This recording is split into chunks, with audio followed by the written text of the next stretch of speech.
Pertanyaan pertama dari Medan, apa yang membuat faktor apa yang membuat penyebaran Islam itu cepat di Nusantara? Tradisi orang Melayu kalau membuka hutan, mau bertanam padi, mau bercocok tanam, itu hutan itu disemah dulu. Orang Riau tahu disemah. Disadakan sajen sesembahan untuk jembalang tanah hantu-hantu penjaga hutan. Hai hantu segala hantu, tolong nanti angin ini jangan kencang supaya apinya yang terbakar ke sana. Tolong nanti maka dipotongkanlah di situ kepala kambing. Dipotong kambing lalu digali tanah, dimasukkanlah kepala kambing. Jadi kalau ulama itu dulu datang membawa parang panjang lalu mengatakan ini syirik, ini adalah haram, mungkin hari ini orang Riau tidak menyembah Allah tapi masih menyembah hantu, karena dai-dai itu akan mati. Lalu bagaimana metode yang dipakai ulama dulu? Datanglah ulama ke Siak, lalu melihat orang Melayu masih memotong kepala kambing masuk ke dalam, ditanya, apa yang kau masukkan ke dalam tanah itu? Kata orang Melayu, aku memasukkan kepala kambing. Oh, masukkan aja darahnya ke dalam. Terus kepala kambingnya tuh, kepala kambing kasih ke aku. Itulah asal muasal kepala kambing dikasih ke ustadz kalau kenduri. Maka kalau antum kenduri, acara akikah, acara walimah di Riau ini, ustadz pasti dikasih kepala kambing. Kenapa kepala kambing itu berpindah dari dalam tanah naik ke piring ke depan ustadz? Karena ustadz dapat menjamin bahwa hantu ini cukup dikasih darah saja, tanpa harus membawa pedang mengatakan perbuatan ini syirik, ini adalah sesat, neraka jahanam, kau berarti enggak. Dengan cara yang lembut. Maka apa kata Allah dalam Al-Quran? Walau kunta fazzan ghalizal qalbi, kalau kau dengan cara yang kasar, lam faddu min haulik, pastilah mereka akan meninggalkanmu. Wa qula lahu qawlan layyina, ucapkanlah kata-kata yang lembut, la'allahu yatadzakkara aw yakhsha, mudah-mudahan mereka menjadi ingat Allah dan takut kepada Allah. Itu salah satu sampel contoh di Sumatera. Bagaimana dengan di Jawa? Sunan Kudus tahu bahwa di Kudus ini orang Hindu banyak, maka dia buat menara masjidnya itu candi. Saya sampai ke menara Kudus, saya tengok memang betul candi. Supaya apa? Supaya orang Hindu tidak merasa asing dengan bangunan itu. Akhirnya mereka datang, familiar. Mereka lihat, oh ini biasa, tempat ibadah kami pun begini. Mereka mulai intip-intip ke dalam. Mereka lihat di dalam. Mereka biasanya pakai gending, pakai gamelan. Ternyata di dalam ada juga wayangnya. Dikemas cerita-cerita Nabi dan sahabat dalam bentuk wayang kulit. Lalu kemudian dipukulkan gending. Maka kita mengenal ada istilah sekaten. Sekaten diambil dari syahadatain, asyhadu an la ilaha illallah wa asyhadu anna muhammadan rasulullah. Dia tahu orang Jawa suka menyanyi-nyanyi. Antum kalau di masjid di Pekanbaru itu habis azan tak ada suara, berhenti. Orang sholat qabliyah, habis itu baru iqamat. Tapi kalau antum pergi ke daerah Indragiri Hulu, ke Rokan Hulu, di daerah yang banyak orang Jawa, itu habis azan Salatullah, dapat dipastikan itu orang Jawa. Kenapa? Suka mereka menyanyi-nyanyi. Maka nyanyi-nyanyi itu dirubah yang sebelumnya syair-syair bahasa Jawa, tetap dengan bahasanya, tapi maknanya. Itulah yang mempercepat proses Islam yang pertama, dengan cara kelembutan dan local wisdom, kebijaksanaan lokal. Yang kedua, langsung pucuk kekuasaannya itu mereka genggam. Jadi kalau di Pulau Sumatera langsung sultannya itu. Nah, maka dalam teori sosiolog Abdurrahman Ibn Khaldun, ar-ra'iyah ala dini mulukihim, rakyat mengikut agama raja-rajanya. Kalau sudah raja itu sholat, sampai ke bawah sholat. Kalau sudah raja itu ke masjid, semuanya. Maka hampir semua raja-raja Melayu itu, Raja Minangkabau, Raja Aceh, Islam. Bagaimana dengan di Jawa? begitu juga Wali Songo menempel ke raja-raja bangsawan-bangsawan Jawa, maka kita kenallah raja-raja Demak, Masjid Demak, Sultan Demak. Mereka Islam lewat kekuasaan. Besok antum kalau masih kosong pagi silakan pergi ke pasar bawah, bukan untuk beli karpet sama keramik, singgah ke Masjid Raya Senaplan. Ketika Sultan Siak 1723 1724 kerajaan Siak Sri Indrapura di Siak. Lalu Sultan menelusuri Sungai Siak, dia tengok ada tapak yang bagus untuk buat pemukiman baru. Berhenti di situ, dibangunlah pasar. Itulah dia namanya Pasar Senapelan. Jangan sebut pasar bawah. Aslinya Pasar Senapelan. Yang pasar bawah itu untuk beli kerupuk sama keripik. Lalu kemudian dia bangun masjid. Masjid itu dibangun oleh Sultan Abdul Jalil. Sultan Abdul Jalil membangun. Tak selesai, meninggal Sultan Abdul Jalil. Dilanjutkan oleh anaknya, namanya Sultan Muhammad Ali Abdul Jalil. Sultan Abdul Jalil punya anak perempuan cantik jelita, namanya Tengku Embong. Tengku Embong yang cantik ini dinikahkan dengan seorang ulama yang datang dari Jazirah Arab, namanya Syarif Usman Shahabuddin. Hasil pernikahan Tengku Embong dengan Syarif Usman Shahabuddin, maka sejak itulah Sultan-Sultan Siak itu di awal namanya bergelar Syarif. Sultan Syarif Kasim. 3. Jalan Sultan Syarif Kasim, Universitas Islam Sultan Syarif Kasim, dan airport Sultan Syarif Kasim. Dulu antum kalau datang ke Riau, ladies and gentlemen, kita akan turun ke airport Simpang 3. Dirobahlah pada masa Presiden Abdurrahman Wahid, Kiai Haji Abdurrahman Wahid berikan kata sambutan. Ini sudah tepat namanya airport Sultan Syarif Kasim. Masuk airport Simpang 3 kayak tempat becak katanya. Sultan Syarif Kasim. Artinya apa? Ulama itu langsung datang ke pucuk kekuasaan, maka dengan satu kekuasaan mudah. Jadi kalau orang memahami ceramah saya, pahamlah dia mengapa di beberapa tempat saya jadi jurkam kampanye. Paham ya? Oh, connect. Cuman kadang jamaah ini tidak secerdas saya, ini jadi masalah. Paham ya? Ceramah saya tabligh akbar. Tabligh akbar saya ke satu daerah, penuh lapangan sepak bola. Habis tabligh akbar selesai. Tapi ketika saya support satu calon wali kota, calon bupati, calon gubernur, duduk dia, maka setiap kelurahan itu bisa dibangun rumah Quran. Tapi orang banyak tak setuju. Setelah saya telusur-telusur, kok kenapa tak setuju saya mendukung paslon? Kami tak tahan Ustadz dibully. Oh, kalau kau tak tahan dibully, jangan kau baca komen. Ternyata dia tak tahan menghadapi haters. Haters itu bahasa Inggris, bahasa Arabnya syaitan.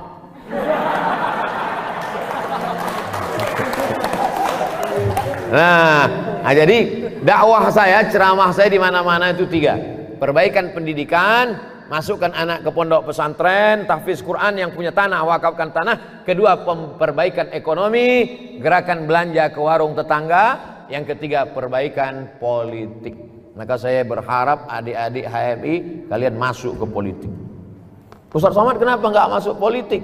Saya memang dipesankan datuk saya dulu, cucuku 40 yang ini mesti menjadi ulama sampai mati. Nah, jadi itu memang udah janji. Jadi saya ini bukan artis yang gagal casting lalu jadi ustadz. Nah, bukan.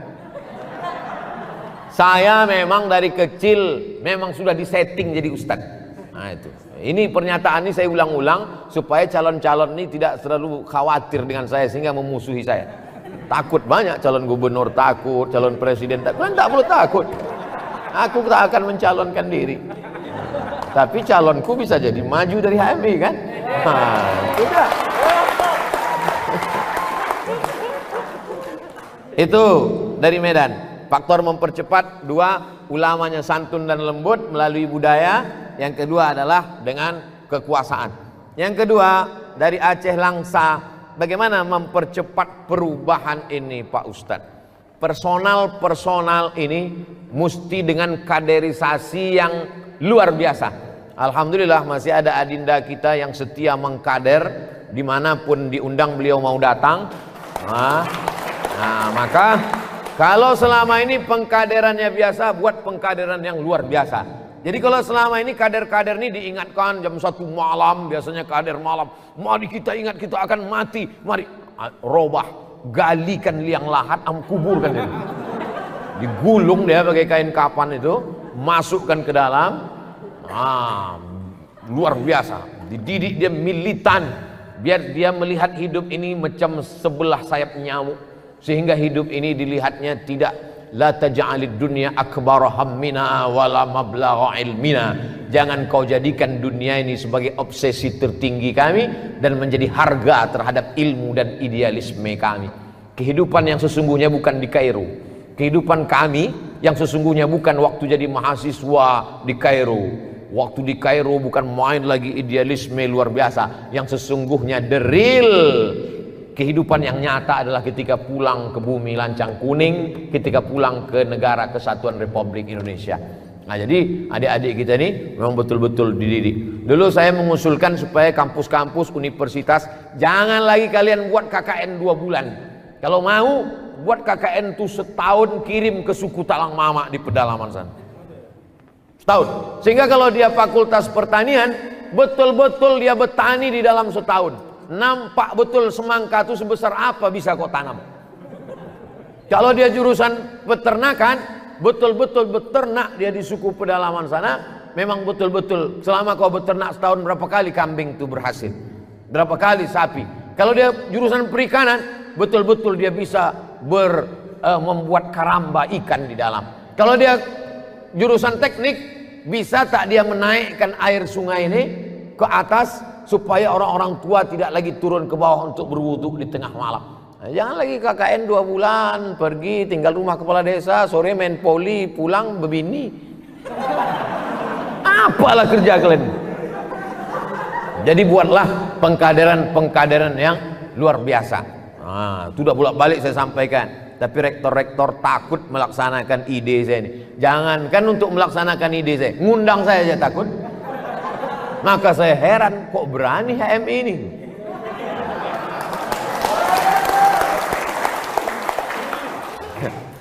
Adinda dari Cianjur, akulturasi.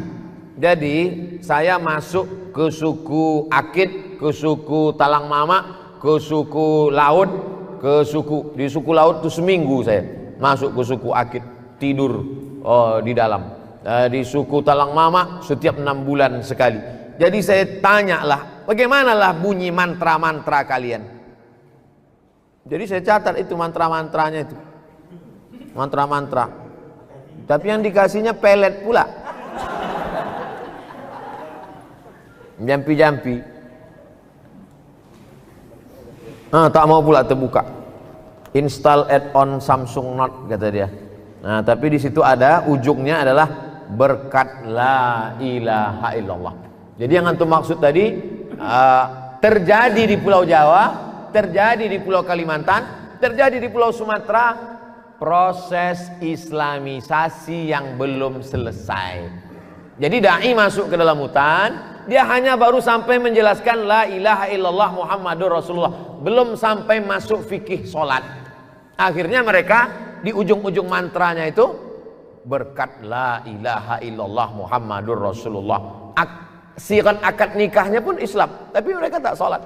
Nah, jadi kalau ada kawan-kawan antum anak HMI yang tahu syahadat tapi tak sholat, itu termasuklah yang dai yang belum selesai tadi. Nah, dia downloadnya belum sampai finish, baru 15%, kemudian paket habis. Nah, itu dia. Nah, jadi itu yang antum sebut tadi.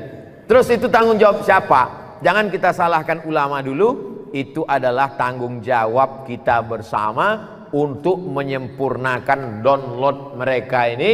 Maka saya berharap ke depan program-program kami ini juga bersinergi dengan HMI insyaallah. Masuk kita ke dalam. Karena ini tak bisa sekedar kirim nanti, tapi jangan semua, beberapa tokoh-tokoh leadernya supaya bersinergi ke dalam. Lalu kemudian tentang masalah kita dengan Belanda dikatakan kalah. Ada dua lukisan penangkapan Pangeran Diponegoro. Satu yang dibuat oleh Belanda, dibuat di situ Pangeran Diponegoro dalam keadaan ketakutan, pucat pasi. Lalu kemudian seorang pelukis Indonesia, Raden Saleh, dia lihat, ini nggak benar. Maka dia buat lukisan versi dia. Nampak Pangeran Diponegoro dengan gagah berani, walaupun berhadapan dengan musuh. Dan itu yang benar. Sejarah akan ditulis oleh pemenang. Anehnya, Indonesia melawan kita, kita yang menang, dan sejarah kita ditulis mengikut cerita Belanda. Siapa yang memperbaiki ini? Sejarawan-sejarawan dari HMI. Kalian harus luruskan. Lukisannya aja perlu diluruskan, apalagi sejarahnya. Kita tidak pernah kalah, kita menang. Bambu runcing bekal kita. Seorang ahli zikir tidak hanya sekedar berzikir di masjid, tapi dia berzikir menggetarkan jamaah. Maka Belanda melihat orang ini berbahaya. Dia adalah mursyid tarekat khalwatiyah. Khalwat artinya bersunyi-sunyi dengan Allah, merasa sunyi di tengah keramaian. Nampaknya ramai, tapi sunyi hanya karena berdua dengan Allah SWT. Nampaknya sunyi sendiri, tapi ramai karena berdua dengan Allah SWT. Maka disebut dengan tarekat khalwatiyah.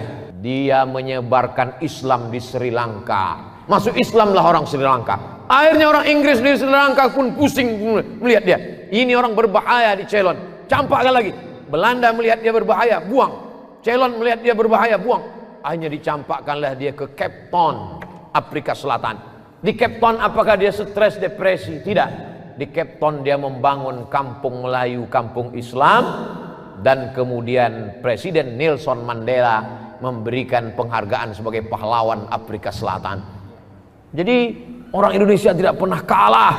Dia hanya kalah di mata sejarawan yang menulis menurut versi mereka. Dari senjatanya, dari kekuatannya. Apa kekuatan Syekh Yusuf itu? Kekuatannya ada pada la ilaha illallah Muhammadur Rasulullah. Kalau Allah besar di dalam hatimu, maka dunia ini kecil di depan matamu. Kalau Allah besar dalam jiwamu, maka segala permasalahan dunia ini hampa, kecil materi ini, tak ada apa-apanya. Itulah yang mesti ditanamkan dalam. Tapi dia tidak sekedar orasi saja. Karena kalau sekedar pelatihan nanti bisa aja jam tengah malam, besarkan Allah dalam hatimu, dunia kecil. Begitu datang duit sekoper, besar juga dunia ini. Menguji emas dengan api. Emas kalau kita mau tahu dia emas murni atau emas campuran, bakar dengan api. Ketika dibakar dengan api, memisah nanti mana emas mana perak. Menguji emas dengan api, menguji orang dengan uang. Menguji orang dengan uang dan materi. Di saat materi itu datang, disitulah baru nampak mana yang sesungguhnya HMI asli dan mana HMI yang ijuk saja. Ijuk dengan rambut susah dibedakan bagi yang tak tahu mana rambut, mana ijuk, mana lalang, mana rumput asli. Karena sekarang memang semuanya penuh dengan kepalsuan. Saya kemarin diundang ke hotel acara pernikahan. Bunga-bunganya palsu. Semua bunga plastik. Semua bunganya plastik. Permintaan maafnya pun palsu. Yang minta maaf mempelai laki-laki kepada emak sama ayahnya. Tapi yang ngomong orang lain, oh ayah, dari kecil kau menyekolahkanku. Oh ibu, antum tengok itu. Semuanya penuh dengan kepalsuan dan sandiwara. Tapi HMI tidak demikian. Ini dia kasih asli, buahnya asli. Dia tak mau yang plastik. Hah? Apel mele apple. Hah? Asli. Oleh sebab itu antum jangan terpukau dengan kepalsuan ini. Wallahu a'lam bishawab.